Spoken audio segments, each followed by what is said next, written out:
موجز الأخبار من الجزائرية للصحافة. تلقى رئيس الجمهورية السيد عبد المجيد تبون يوم الخميس مكالمة هاتفية من نظيره التونسي الرئيس قيس سعيد، حيث اتفق خلاله على الالتقاء فور عودة رئيس الجمهورية إلى الجزائر، حسب ما ورد في بيان لرئاسة الجمهورية الجزائرية. وتم منح جائزة الشهيد موريس أودان في الرياضيات للباحثين مرتاض محمد هشام من جامعة بن بلة بوهران والأستاذ علي مساوي من جامعة أبي بكر بالقايد بتلمسان، حسب ما أفاد به يوم الأربعاء بيان لوزارة التعليم العالي والبحث العلمي.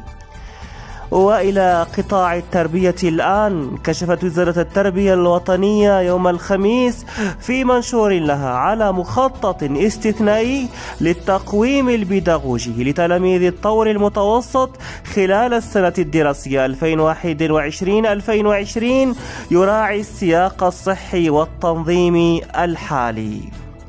وإلى قطاع الثقافة، ستشارك العديد من الأفلام الجزائرية القصيرة والوثائقية في الطبعة 31 لأيام قرطاج السينمائية المرتقب تنظيمها من 8 إلى 23 ديسمبر بتونس العاصمة. كان معكم تملالي عادل، تحياتي.